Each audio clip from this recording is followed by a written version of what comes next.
And here it is. We are officially in April. I appreciate you all for your patience. I'm back in the seat. We're talking Jets football. We're talking offseason. We're talking trades, apparently. And we're talking the NFL draft.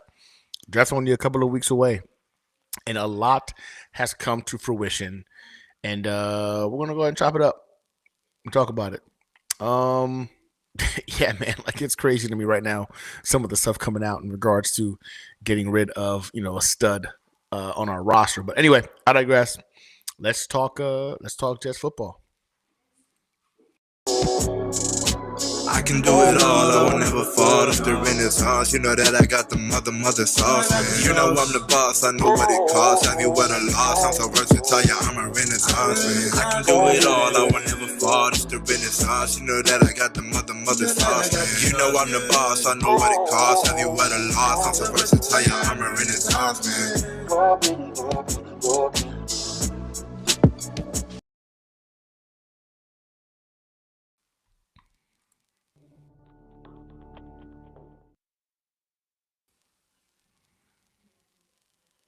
All right. Well, I guess that's the end of the of the intro. Not sure what that was, but anyway, I digress. So it's April. We're officially in April. It's draft month for us.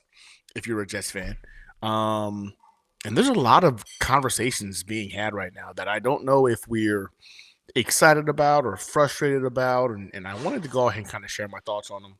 Kind of want to get your thoughts on them so we can go ahead and talk about it. But yeah, so let's first talk about the coaching staff. So right now, all of the head coaches have gathered together and whatnot, and you've had a couple of press conferences come out, not press conferences, but I guess some Q&As from guys like Ben Johnson, and the Buccaneer. Why am I having a brain fart right now? Ben Johnson kind of came out and spoke about, pretty much our new OC and of course our new head coach. And I think there's a lot to take from that, right? Like, listen, I'm not going to go ahead and sit here and pretend like, Ben Johnson is going to be the guy that would come out and say, oh, no, these guys are straight trash, right? But when you look at across the NFL in terms of how Aaron Glenn is just discussed, right, you got to appreciate it. I think you kind of got to appreciate it because these are grown men across the league giving another grown man the kind of props that, most wouldn't. That's just the nature of the game. It's not necessarily the norm to go out and potentially freaking speak, in high regards to somebody unnecessarily. There's no kudos being given to Ben Johnson for speaking positively about freaking the Jets coaching staff and then general manager. You also get guys like freaking Todd Bowles, who's a former Jets head coach, who also has come out and he's talked about, how highly he sees a guy like an Aaron Glenn. Personally, man, I think it's one of those things where you've got to look at it and you've got to be excited as a Jets fan. I think when it comes to this coaching staff, when it comes to the front office, one of the things we have to look at is that people seem to have nothing but positive things to say. And that's a first for us. Because, you get a guy like Saleh and everybody kind of tells you, about Saleh as the defensive coordinator, right? But y'all ever notice that a good portion of those guys were either on the coaching staff with Saleh or players that spoke so highly of him? Aaron Glenn gets spoke highly of across the NFL. Like other coaches talk about what this guy brings to the table. I think that's very important. The fact that it's being brought up how his scouting background is a huge advantage. I think also speaks volumes. Now, I'll say this: I don't know if having Todd Bowles bring that up, and of course aligning it up with his scouting background is a win for an Aaron Glenn. What I can say is you just saw Todd Bowles, you know what I'm saying, go to the playoffs the last couple of years. Granted, in Todd Bowles fashion, he lost what looked like being unprepared and being outcoached. Nevertheless, made it to the playoffs. I think when you come to this coaching staff, um, a lot to be pumped about. A lot to be pumped about. You should be excited about it. This draft is going to tell us a great deal about what these guys bring to the table. And I don't know, man. Maybe it's just me being a homer. Maybe it's just me trying to find ways to go ahead and plot positive aspects from what we're seeing all around us. But man, I'm telling you, man, it's different. The Jets have been very quiet in the offseason. Very, very quiet, moving in the shadows. And when you hear about the team, it's not the team talking about the team. It's other coaches or players or executives talking about, the coaching staff and the semi envy aspect of what the Jets are doing right now. So I think when it comes to the coaching staff in the front office, there's a lot to be excited about. Going into this draft, how we're going to go ahead and come out of it is going to be very telling. Now, granted, in my mind, I have a couple of ideas of how they should do this job, but again, I'm not I'm not a professional general manager. I'm not a professional NFL head coach. I'm giving my opinion based off of my limited experience in looking at tape and seeing how this team can be better. So, a lot to be said to that, but I think ultimately we all kind of have a good idea of as Jets fans, like what good and bad looks like. We're pretty good at calling out bad relatively quickly because we've seen it so much. But I think with this coaching staff, man, I think we might have hit a home run. We might have hit a in the park home run, right? At least in terms of the offseason. Shout out to Wild Wave. What's good, man? Appreciate you for chopping it up with me, man. I see a couple of you guys in the chat. Want to make sure y'all give you guys y'all due. I appreciate y'all. Q Doubler, how do you feel about the rumors of trading Brees? We're going to talk about that. I do feel some type of way about these rumors about trading Brees. I think, you know what, we're going to talk about that. It's actually on the list of topics for us to discuss tonight. So I appreciate you for bringing that up. I will be answering that, so bear with me. Wild Wave, what's up again? We got Brian Glick, Liam Cohen. Not sure if that's well, it says question on there. So are we asking like what about them or what's going on with them? So give me some more to work off of when it comes to that, Brian. Daniel, my boy, what's up, man? How you living? It's been a little while. Glad to see you chopping it up with us as well. Daniel says I'm looking forward to see how things work out, but I have trepidations due to all the time he thus far, and that's fair, man. I think that as Jets fans, I think right now my thought process is tapered expectations, right? Like limited optimism because this team finds a way to disappoint us so often, so regularly that it's become the norm.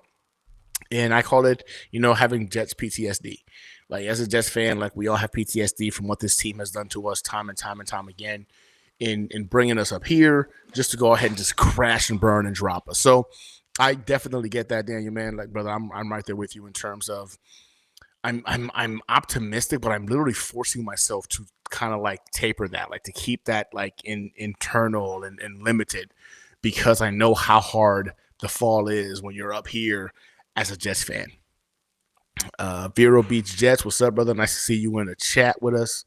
My boy DK, yo, it's been a while, bro, since you and I have gone on camera together, man.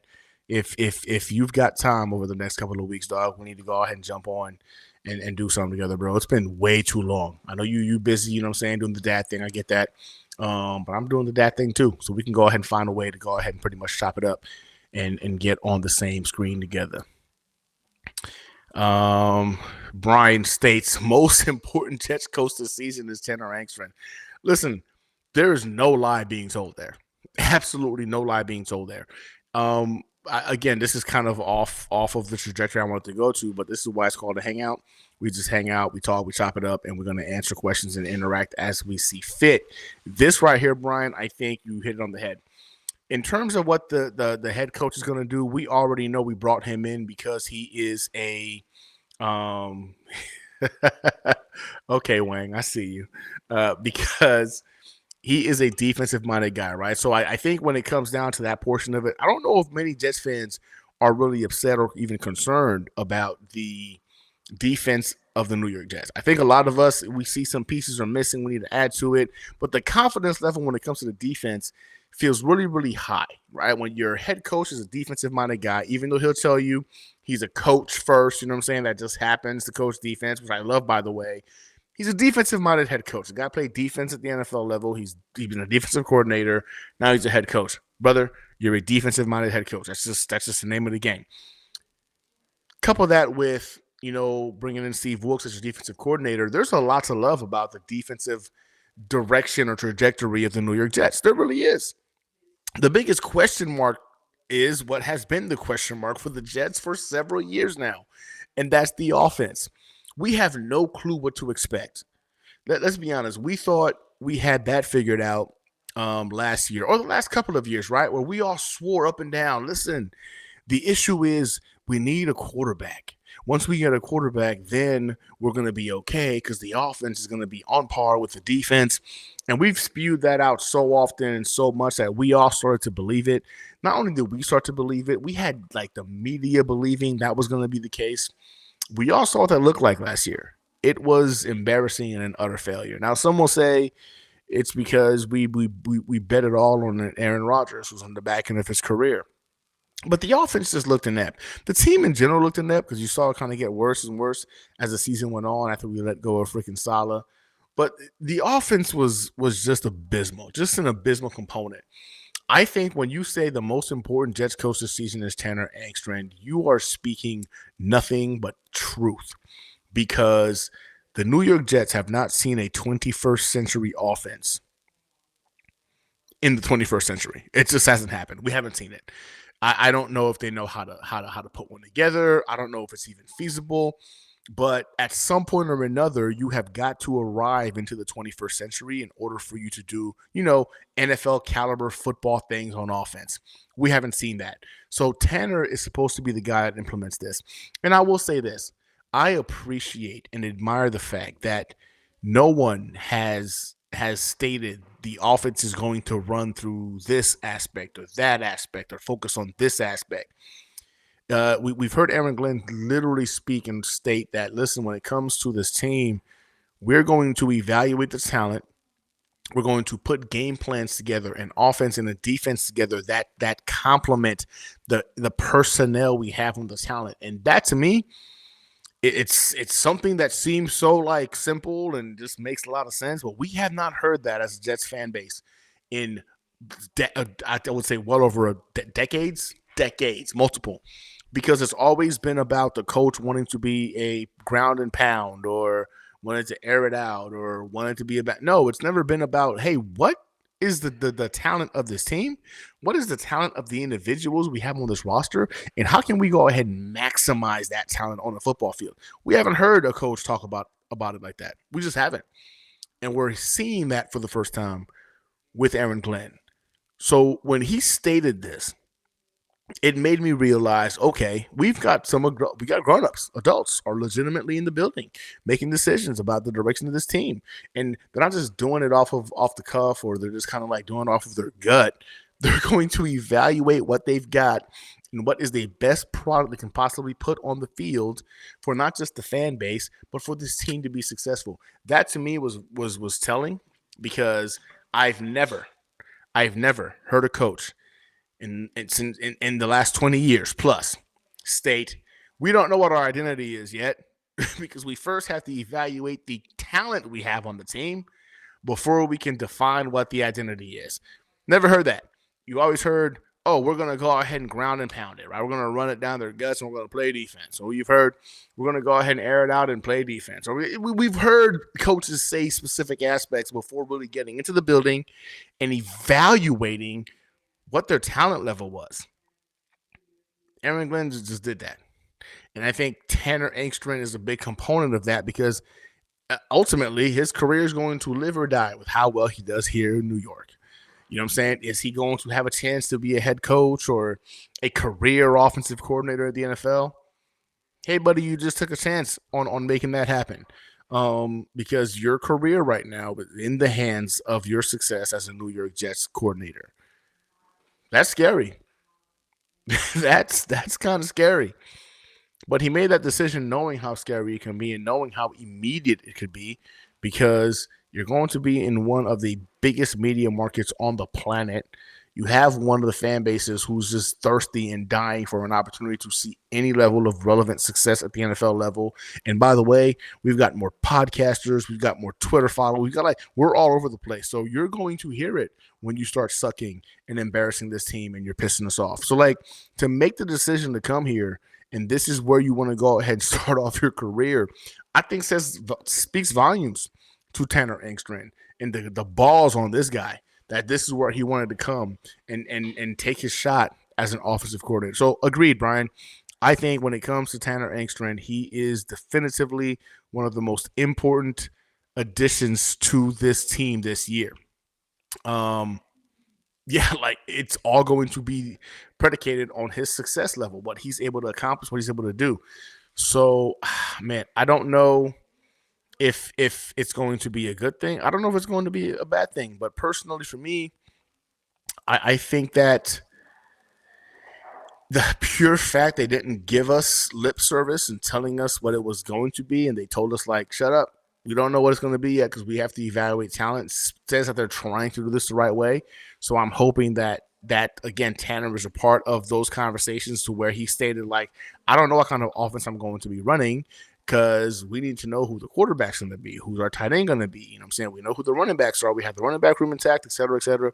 And they're trying to do this thing in terms of layers. It's not just going to be pretty much thrown at us and, you know what I'm saying, hope it sticks. Not like shit on the wall, throw it, mud or whatever, and hope it sticks. They're trying to do this the right way. And I think that says a lot, personally. Double hits us with Jets PTSD is a real condition, bro.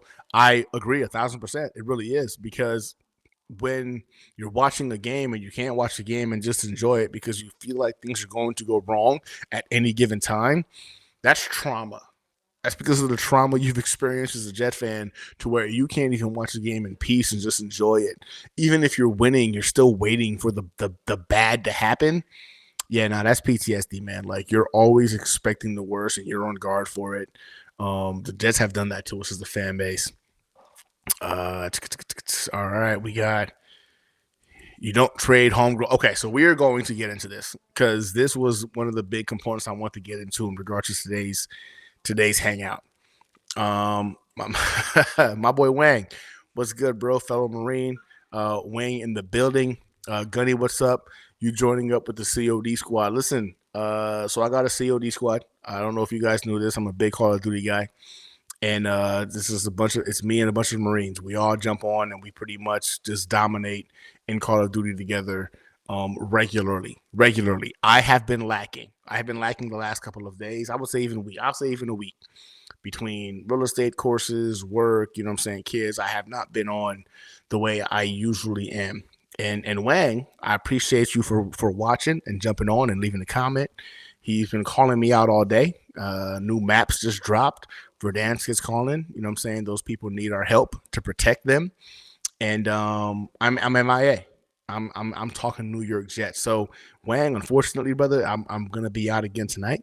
But tomorrow, I'm ready to go ahead and get down and dirty, and we're gonna go ahead and save the individuals as need be. So I'm gonna need y'all to hold it down for me tonight, Wang.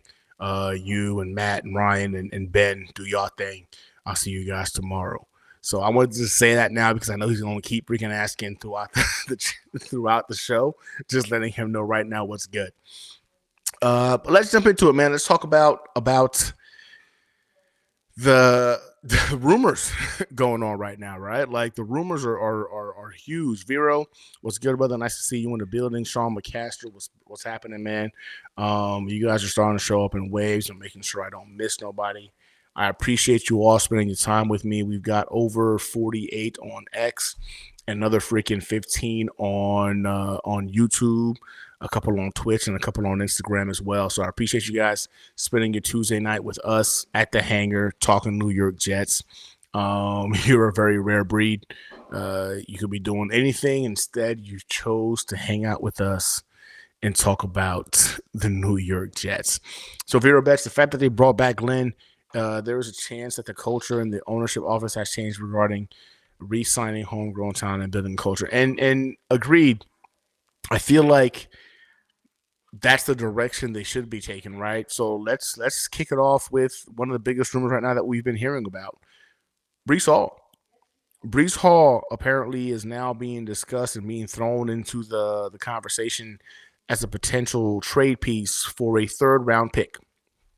And the theory or the hope is that that is the case because you want the opportunity to draft Ashton Genty. Um,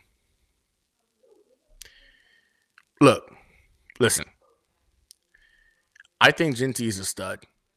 I do. I think that at the NFL level, he's going to be one of those guys in that Pro Bowl to all pro conversation for years to come. He's good. He's really good. But he's also coming in at a position that has lost significant value at the NFL level. And we already have a guy that's proven to us to be a really good stud at the running back position, coupled with a couple of guys in that running back room who are pretty good also at the position.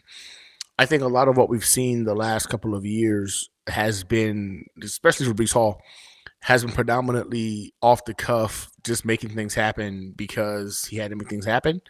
And without a lot of coaching or even pretty much scheming in terms of offensive line play and the offense, this is a guy who's finished second in all scrimmage yards in 2023 behind Christian McCaffrey. Christian McCaffrey, who's supposed to be the epitome, you know what I'm saying, like prototype of what you want your running back to be able to do: block, catch, run. Brees Hall came in second. And last year he had a bit of a down year, right? I guess we can all agree, down year with a better quarterback behind center, better offensive line play that proved more so to be better in pass protection than they were in run protection. I think Brees Hall's a stud, man. And this was brought up earlier in terms of Double A, in terms of how do you feel about the rumors of trading Brees. I think it's ridiculous that we're even having this conversation. I think when you're talking about trading Brees Hall for a third rounder, and then you're just swapping him out with the seventh overall pick with a guy like Ashton Zanti, who again I do believe is a stud. It's the running back position. The New York Jets are not in a position to be able to get luxury additions to this roster. They're just not. You're not going to win a Super Bowl this year at all, no matter who you add to the table. So if you're going to have to take a top valued pick, a top 10 pick, I think right now when it comes to the defensive line, the offensive line, wide receiver or the tight end position, like you've got significantly bigger holes you've got to figure out than adding a shiny component like a Genty, right? Like I think Genty is a very shiny piece that people forget that they have a guy on this roster who does a lot of things extremely well at the running back position.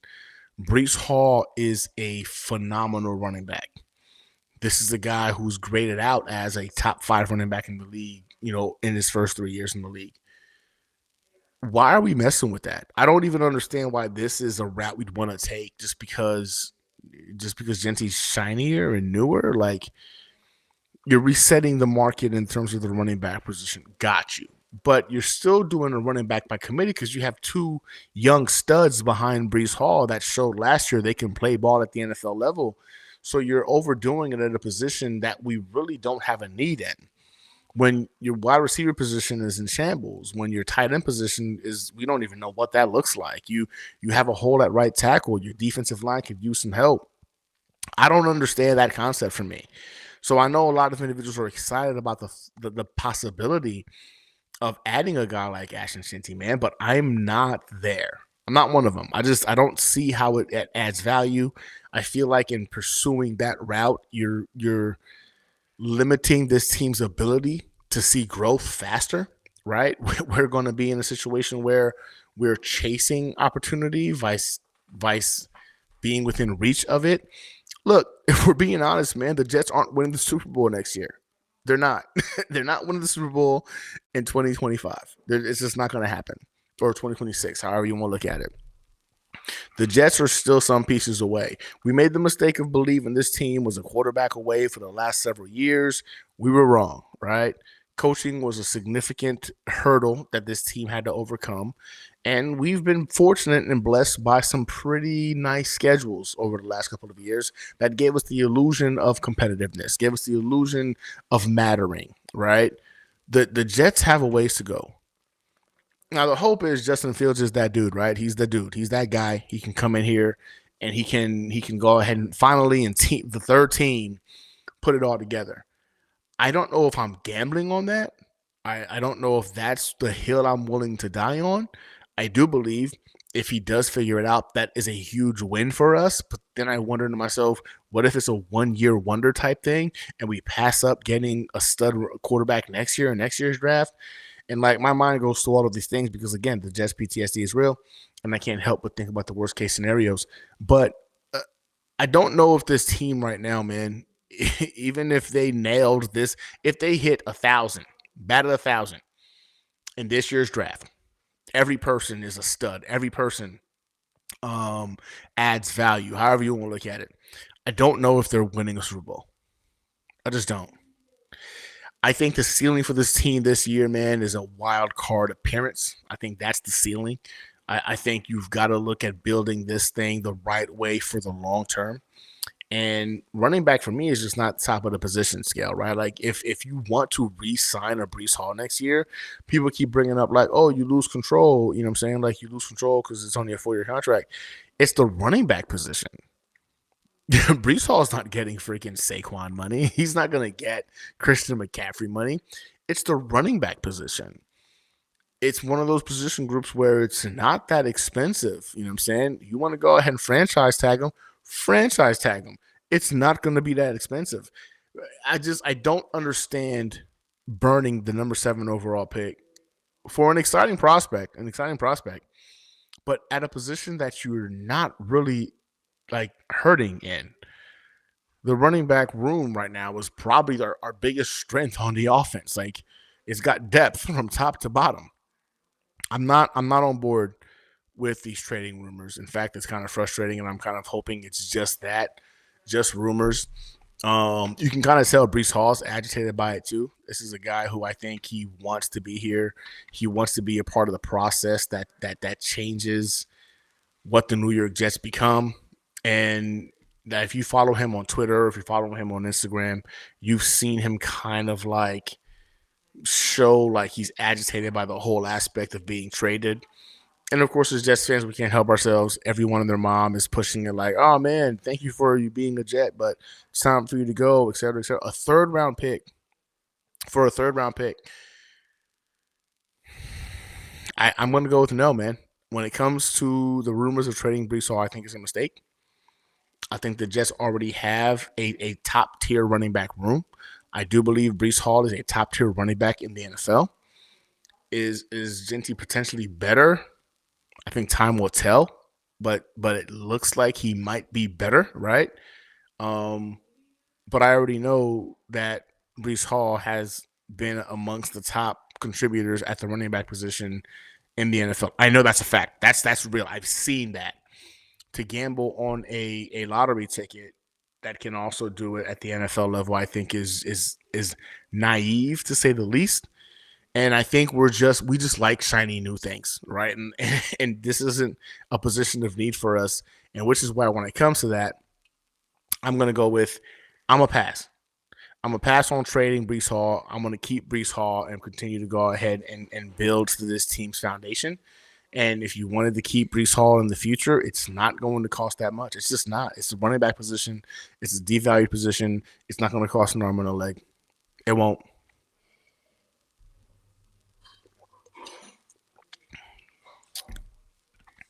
Another thing I wanted to talk about when it came to the draft, another major trade you heard a lot about, Kyle Pitts.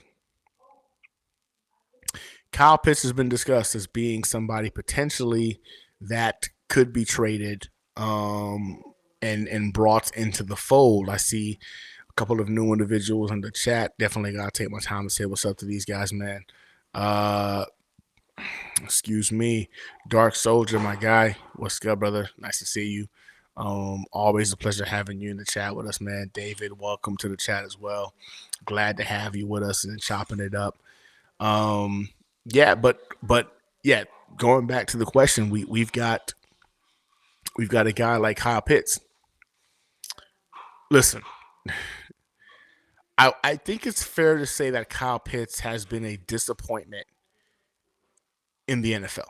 That's fair. Like, there's no arguing that the dude was supposed to be this generational talent, physically gifted in all aspects, height, size, you know what I'm saying, speed, like the dude physically gifted. Like, if God was going to make a football player, he would scope out Kyle Pitts.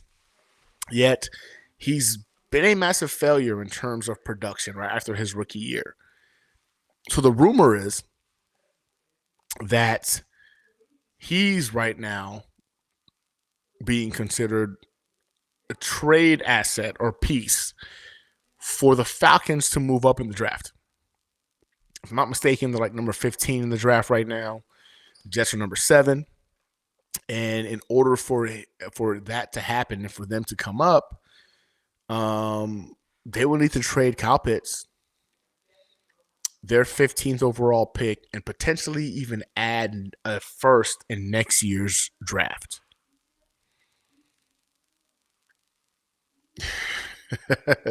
Look, listen. I only think in this draft class there's only a handful of guys. I'm saying I'm a handful. I'm lying. A couple of guys who are as close to can't miss as possible. One of those guys being Ashton Genty. I don't think he can miss. I think he's going to be a stud at the NFL level. The other guy is Abdul Carter. But if you're telling me those guys are off the board, well, let me phrase that. Abdul Carter is off the board, and the Falcons come with Kyle Pitts and 2 first-round picks. So Kyle Pitts, a trade back, next year's first.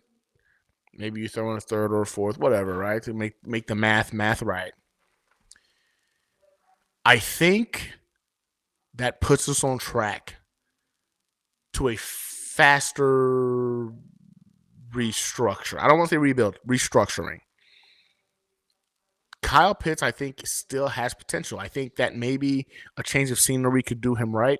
Maybe I'm wrong, right? The fact that I'm hoping the Jets could be the team to figure out how to impact the team positively and get them back on track, it's comical. It's comical to say the least. I get it. I do. But I think Kyle Pitts, you can't help but gamble on that level of physicality, man. The guy is gifted physically. Some things got, when God gives you some things, man, like you can only hope to harness it and then condition it. Kyle Pitts has that God-given ability to be a dog in the NFL. Proper coaching may be necessary for him to go ahead and put it all together. Maybe it's his attitude, right?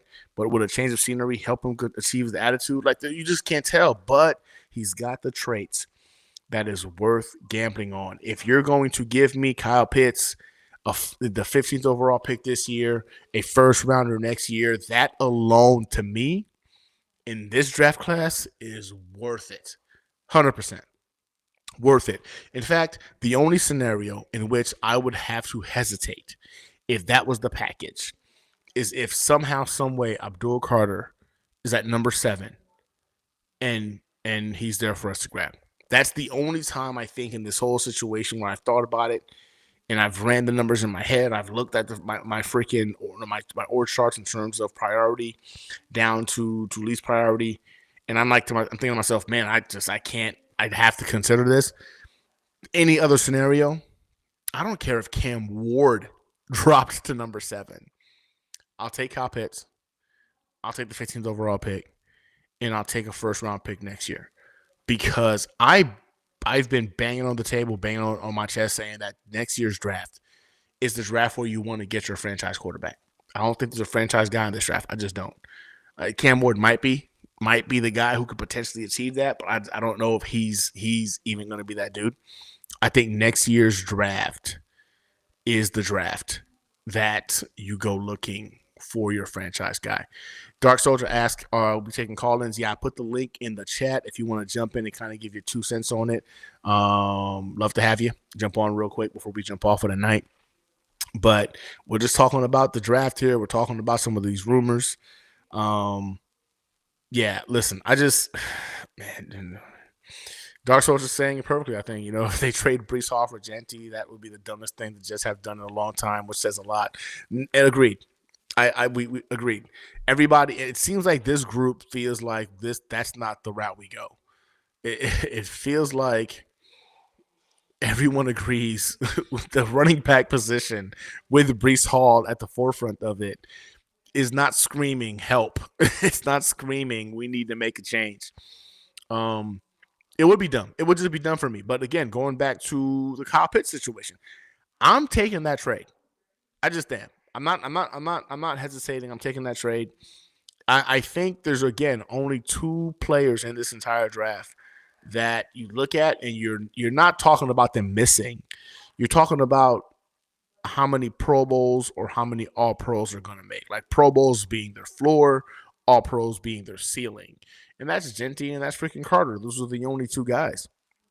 Everybody else, they can play football at a high level. You know what I'm saying? They could surprise you potentially and become more than what you look at when you see their tape. But those two guys, man, are the only ones that I would say, if you want me to bet my house on it, that these guys aren't going to fail, I would only bet my house on Carter and Genty. Those are the only two guys. But I'll take Kyle Pitts. I'll take Kyle Pitts and see if that year one was a fluke or if we can recreate that. I think he'd be a stud. I think our tight end room right now is in such shambles that even the idea of having a guy like Kyle Pitts come into the building to allow us to get that on the straight and narrow just seems comical. But for me, it just makes too much sense. It makes too much sense. Now, it's funny that this was kind of a hot topic last week, right? And then this week it just quietly just seems to have faded, and we've shifted gears to Brees Hall being the trade asset. And it's making me wonder, okay, what if this is the new regime trying to keep things on the hush and they're trying to ride this thing out again to the draft? Because if you get to number 7 and the guy you want is not there, and the only guy I can think of worth not getting Kyle Pitts would be Abdul Carter, and I get it. He's not an offensive component or an offensive piece, but a guy like Abdul Carter is going to ruin the lives of Josh Allen and Drake May and Tua for years to come. You gotta take the guy. You just gotta take the guy. So it's an easy one for me to say yes, because I don't think Abdul Carter gets past pick 4. I just don't. I saw a mock draft recently, and I chopped it up with Connor earlier, and the mock draft had Abdul Carter dropping us at number 7. The crazy part is, the mock draft made a lot of sense in terms of positional need and value to the teams that drafted in the first 6 picks. But I still don't believe Abdul Carter is going to fall to number 7. I think that the dude's tape not only speaks for himself, but just the way he interviewed well. He's the kind of guy you would make the face of your franchise because he brings that charisma to him, and he also shows it on the field. The dude is it's a home run. I think he's a home run kind of pick. I don't see a scenario in which he falls to us, which is why I'm so big on, if the Kyle Pitts trade is legitimately on the table, just need to go ahead and take that and take it yesterday. You get pick number 15, then you go ahead and take your chances on offensive line, because I know some people want to go offensive line. I think even a guy like Tyler Warren might surprise us and still fall that far down. You still be able to pick him up. But now you have a first rounder for next year. You've got Kyle Pitts in the building. Could you imagine Kyle Pitts and Tyler Warren in the same building? It's, again, we're speaking hyperboles here. We're speaking like the what ifs. Maybe it's Tet you bring into the building at pick number 15 because you got, Kyle Pitts. I've always felt like Kyle Pitts is more of a wide receiver that plays tight end, whereas Tyler Warren is a tight end that can also play wide receiver, so you can get a compliment in that tight end room.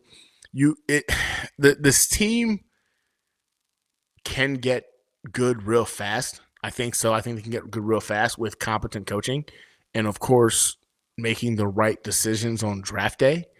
Uh, but I'm looking at the need right now specifically on offense, primarily because it was brought up earlier how Tanner Aikman is the biggest like question mark in regards to the success of this team from the offseason. And I do believe that to be the case. And if we're able to help him and allow him the opportunity to grow into his role by having, what I'm saying, like studs in the on the offensive side of the football, I'm 100% on board with that. 100% on board with that. Like I don't see a situation where, again, unless it's Abdul Carter, where I would be upset if you're stacking the deck for the offense, whether it's through trading for Kyle Pitts, then taking pick number 15 and adding, a wide receiver like Tet if he happens to fall that far down. But the most important component of that is you now have the ability to make moves next year in the draft, right? For potentially your franchise quarterback. Everything about trading for Kyle Pitts to me makes so much sense that I don't have a argument as to why you don't make the trade. I don't know how y'all feel about it. But I see, my boy Dark Soldier's in the building, so let's go ahead and take Dark Soldier real quick. And we got a couple of super chats. We'll go ahead and hit up here after. I see you, Truman. I'm gonna have those super chats come on board. Dark, what's good, brother? What's up, Gunny? How are you? Living the dream, bro. Living the dream. Here we are, about to go ahead and be in draft territory. Oh, look at that. That's the jersey I won from you and DBX, right? Yep. DKB, sorry. Yeah. Yep, DKB. Yep. That's nice, bro. That's nice. Looks good. You got it Appreciate hung up. You know what I'm I got saying? Michael Clemens mini helmet over there. Over there? Running back. So I won't lie. So Dark Soldier has been very fortunate in a lot of our giveaways, but he's a constant. He's a constant in our streams, and because of it, like he's been a part of the majority of these giveaways. So we're doing a giveaway right now for a Joe Namath jersey. We're chasing 2,000 subscribers. We're going to be doing a giveaway.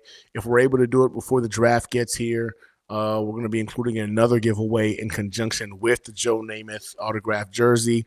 So if you're watching right now, jump on YouTube and like and subscribe the channel to enroll yourself into the giveaways. Proof sources right here. Dark Soldier is got one of the 2 items he's won in my giveaways in the last couple of years.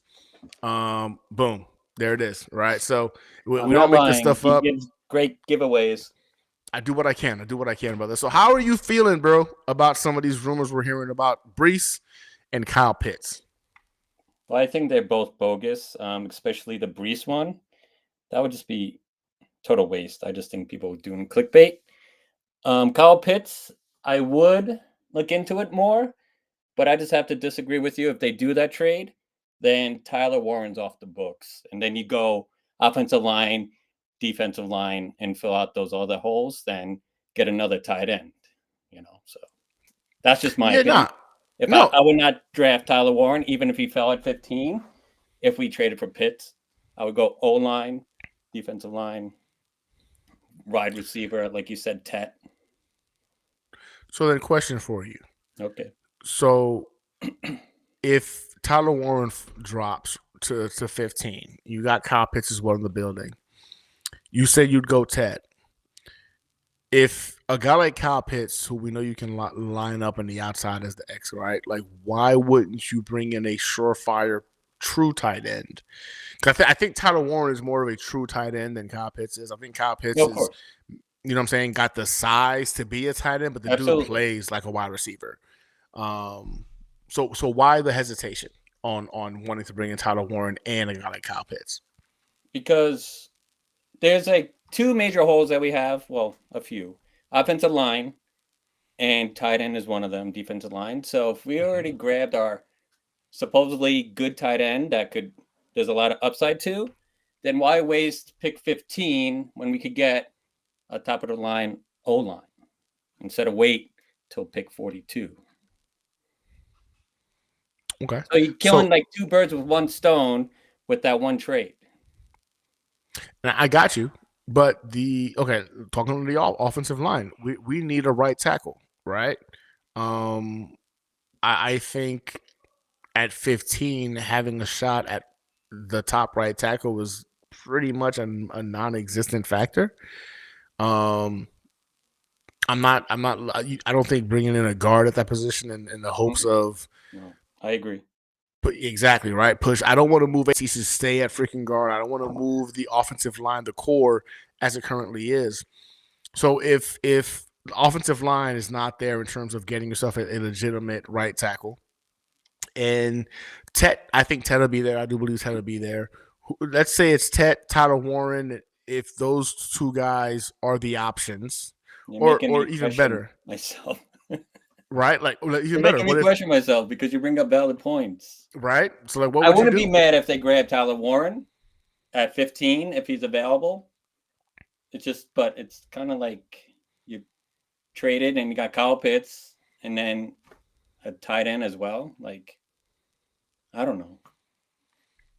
It's It's one of those hard. things where it is hard. It is extremely hard because It we're is all sitting like here. hypothetically, like who's there, who's not, when we'll Yeah, never know until draft night. So what's your ideal situation, even with the trades, rumors yeah. and whatnot? So once the Kyle Pitts rumors came out, like I started like I'm on cloud nine. So my ideal dream scenario is you do trade for Kyle Pitts, you drop the 15, you grab yourself a first round pick for next year, and I've been talking about pushing back again. So if you're able to push back one more time in the draft and then accumulate, you know what I'm saying, another first or second for next year's draft, that's my dream scenario. But honestly, I'm on board with bringing in Tyler Warren because I look at Kyle Pitts and I see a guy who can play the X. He can go ahead and be an outside wide receiver. He's a big bodied guy, but he doesn't play tight like a tight end, man. I just haven't seen it, at least with the Falcons. Can he do it? I don't know if he can do it, but I know Tyler Warren, you know what I'm saying, has the football acumen, has the size, has the willingness, and we've seen that.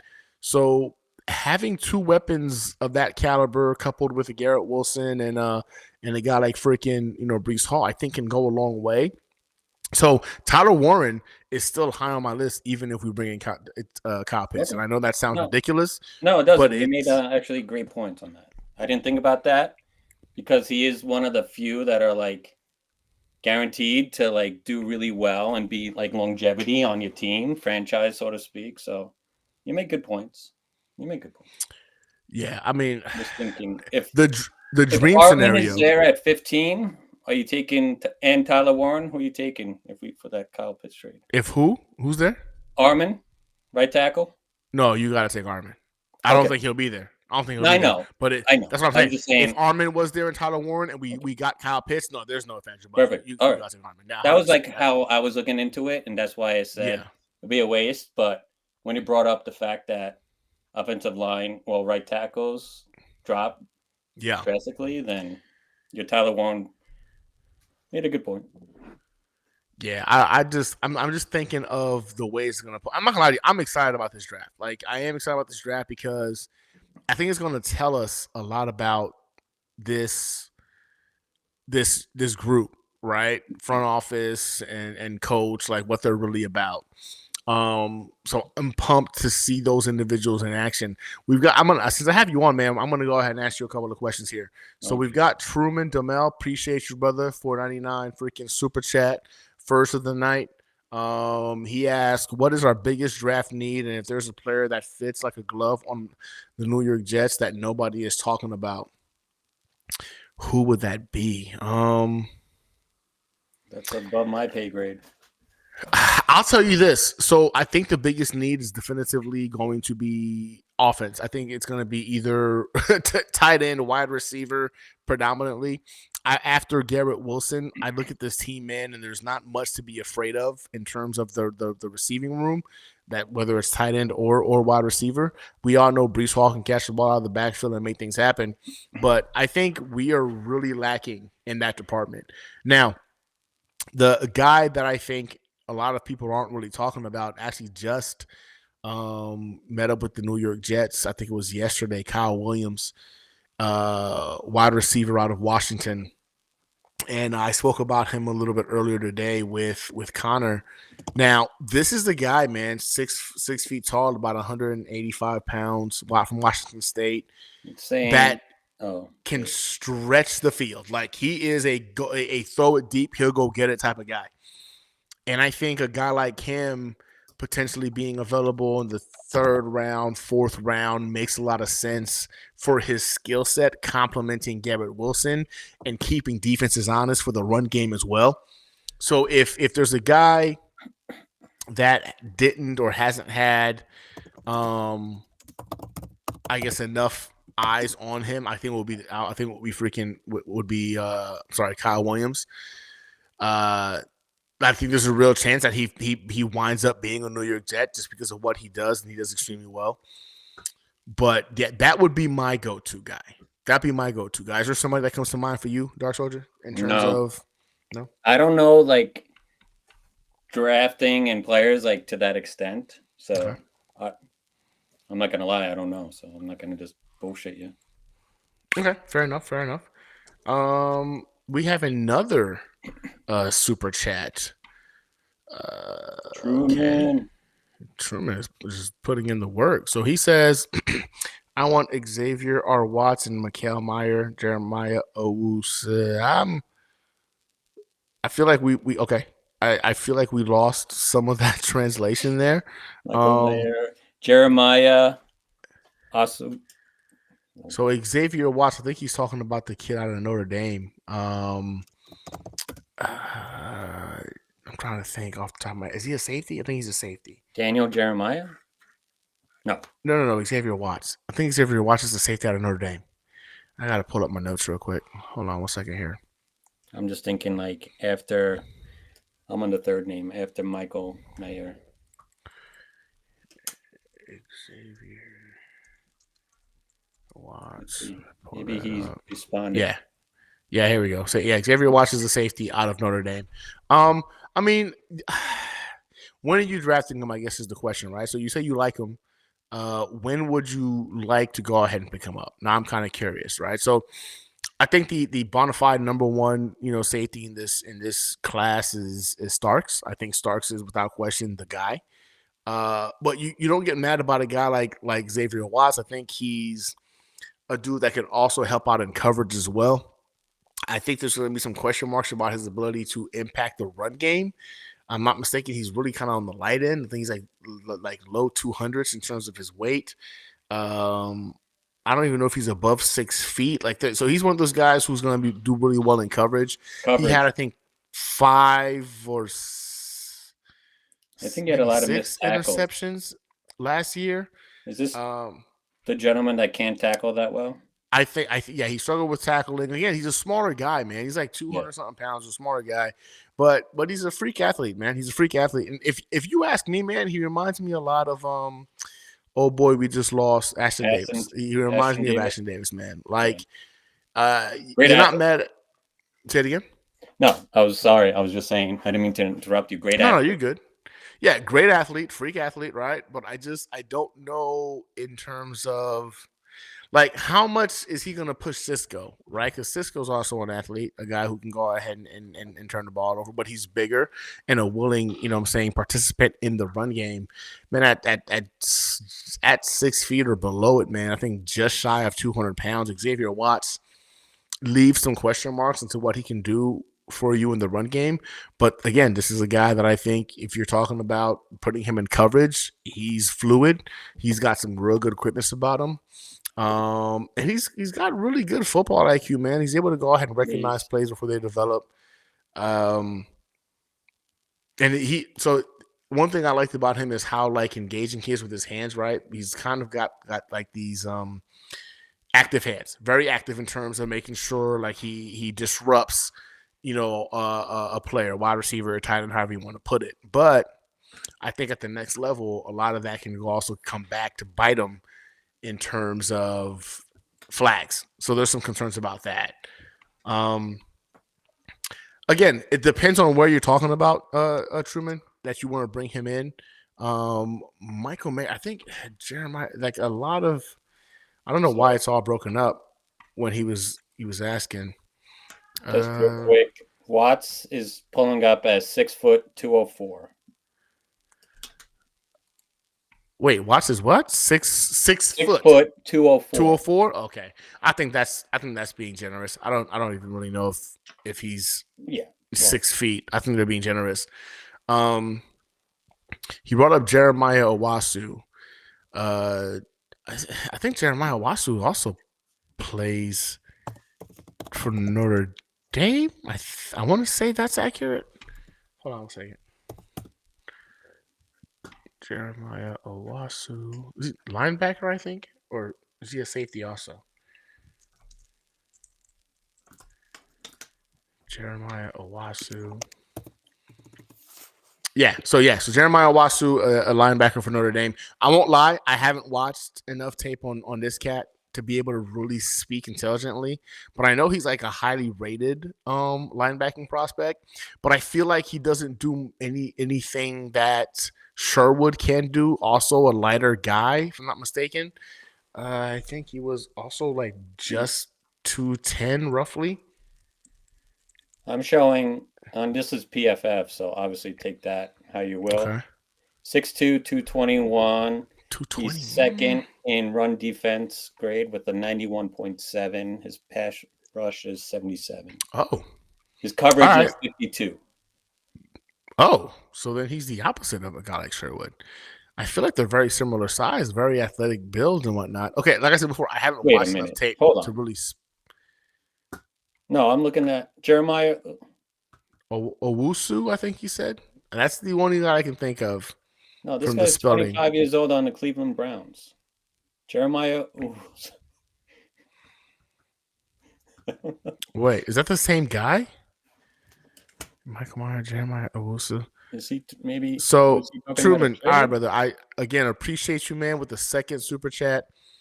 But I'm struggling, brother. I'm trying to go ahead and give you. So the gentleman that Truman is talking about, Jeremiah Owusu Koromora, is on the Browns. Okay. He's 25 years available? Old. Is he available for trade or is he a free agent? I'm guessing that's what Truman was relying on. Referring. Because so now I'm thinking Michael Mayer. Then now that he said that, is he referring to the tight end, Michael Mayer? Care to explain what you were talking about? We need you to clarify, Truman, because we want to go ahead and we appreciate the super chat. We really do. I want to comment on it. I looked 25, and I'm like, wait. That seems old for a college player. I'm like, I haven't watched any tape on that guy, so I really don't know much. You feel if Audric Estime was a Jet? Audric Estime. Truman, what's going on with your typing, brother? Audric Estime. He's a running back for the Denver Broncos.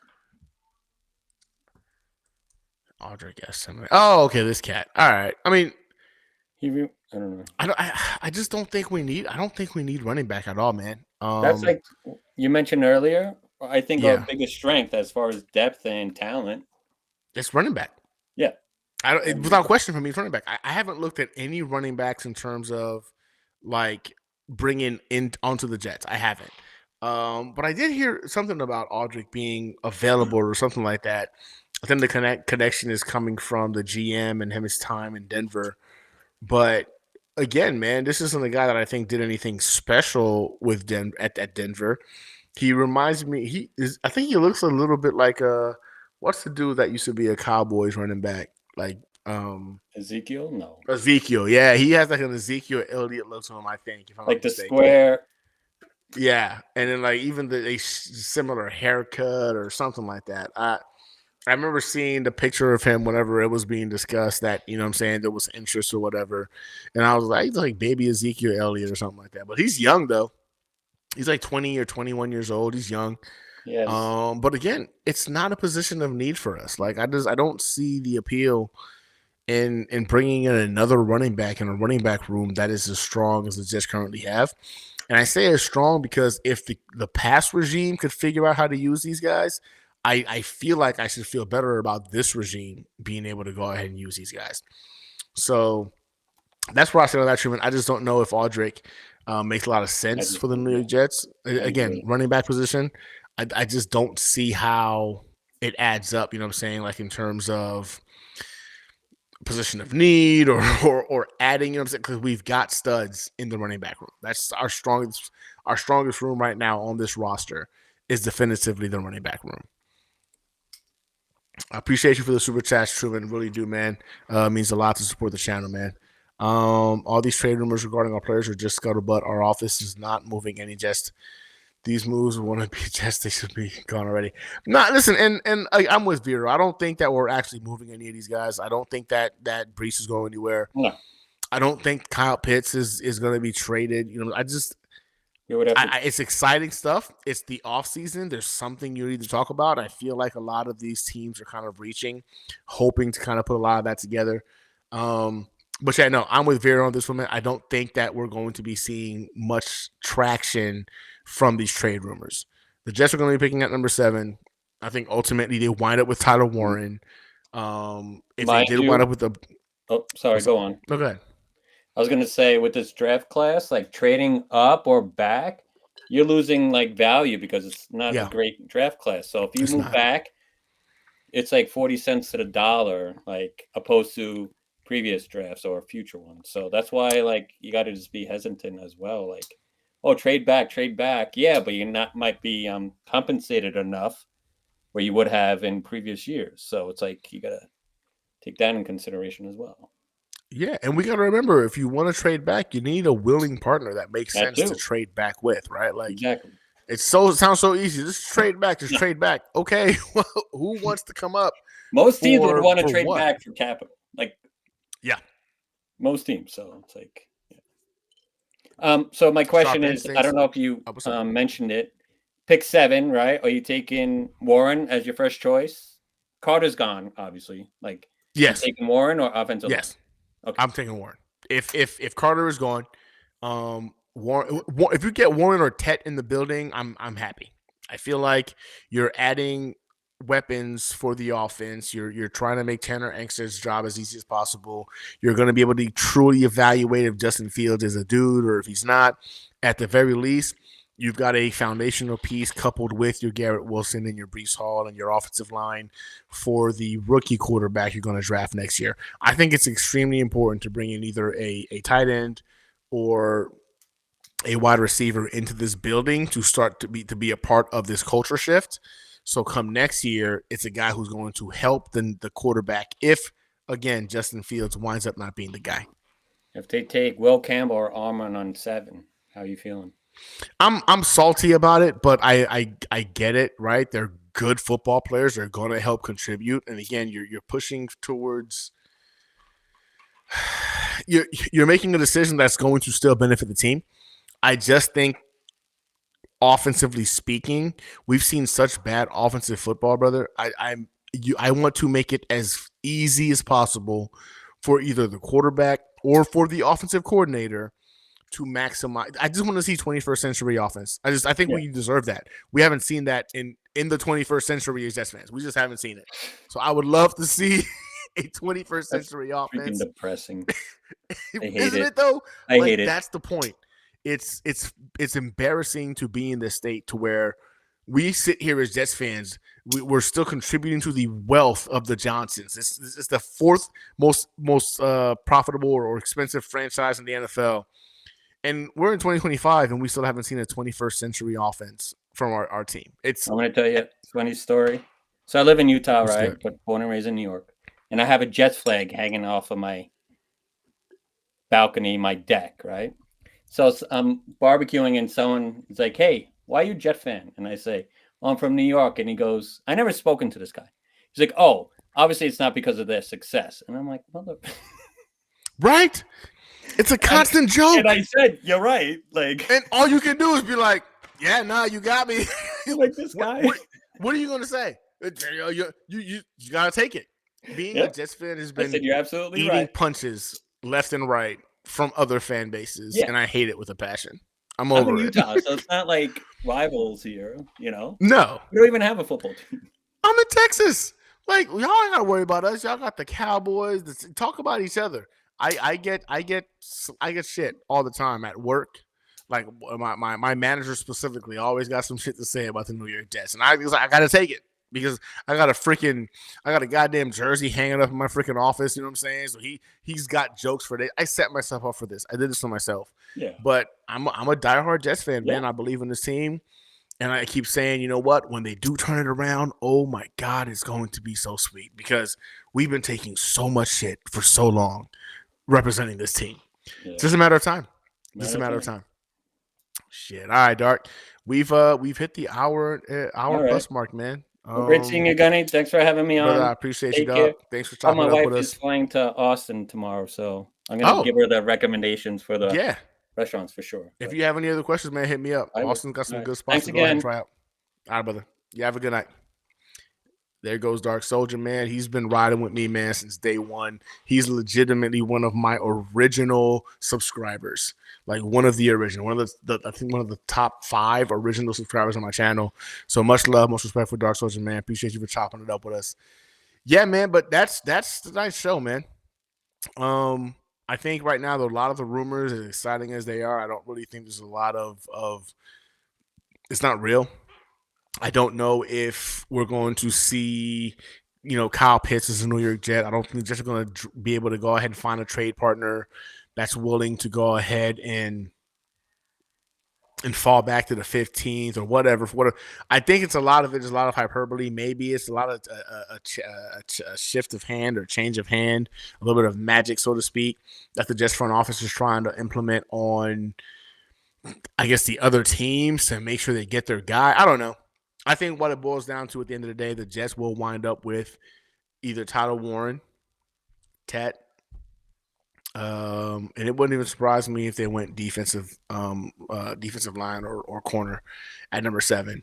But I think Tyler Warren is going to be the guy, personally, unless a guy like Abdul Carter does fall to us, because if that's the case, if the Jets don't draft him, they're freaking idiots, and we'll know real early, right at the beginning of their beginning, that they're incompetent and we are not going to win many games. If Abdul Carter is there, that's the easiest choice in the world. You turn in the card, you draft him, and then you adapt offensively if need be, because your defense is going to need to get after guys like Josh Allen. Drake May showed some promise in the back end of the year last year. Tua, when he has time, can be a problem. So you bring in Abdul Carter, you got JJ on the other side, Will McDonald, you got that rotation of just dogs chasing down quarterbacks, and you're in a good spot. But I don't believe that's going to be the case. Abdul Carter is, I think, the best player in this draft. Him and Genty, you do 1A, 1B. If he drops a 7, a lot of foolish general managers passed up on this kid. So I think he'll be gone by the top 4. Nevertheless, draft not too far away. Again, we are on the road to trying to get to 2,000 subscribers. There is going to be an autographed Joe Namath jersey in it for one lucky winner that's within that 2,000 subscribers once we achieve that goal. And if we can get there before the draft, which I don't know if it's possible, I don't think y'all can do it. I don't know if we can get to 2,000 by the time the draft comes around. But we're going to be doing another giveaway. And I've got a jersey in that container right there. This is where all the magic happens. It's in that container right there. But we will do the Joe Namath jersey and another jersey giveaway if we hit 2,000 by the draft. I'd like to get there. Hopefully you can help us get there. But again, if you're watching on TikTok, on Instagram, and on Twitter, you need to jump off, get on YouTube, like and subscribe, enter your name into the giveaway to be one of the lucky winners of either the Joe Namath jersey or the other autographed memorabilia that's currently hiding and chilling in that chest right there. I promise you, it'd be worth it to get the 2,000. But we'll see. But that's it for the hangout tonight, y'all. I appreciate you all for chopping it up with me. We got up to 122 individuals watching live on a Tuesday night. You're sick. You're sick. I think some of you guys are probably like Dolphins fans, or Patriots fans or Bills fans, just looking to see like what they control us on. But like if you're Jets fans at Tuesday night watching me talk about the Jets in terms of hope, I appreciate you. We're the dedicated fan base. We're the ones that are full of zeal and hope that this team can figure it out. Hopefully that belief gets rewarded sooner than later. With that said, y'all have a good night. I appreciate you guys. And as always, go Jets. Appreciate you, Dark Soldier, for chopping up with us tonight. I'll see you guys next week. I can do it all, I will never fall off the Renaissance. You know that I got the mother sauce, man. You know I'm the boss, I know what it costs. Have you ever lost? I'm so versatile, yeah, I'm a Renaissance, man. I can do it all, I will never fall off the Renaissance. You know that I got the mother sauce, man. You know I'm the boss, I know what it costs. Have you ever lost? I'm so versatile, yeah, I'm a Renaissance, man.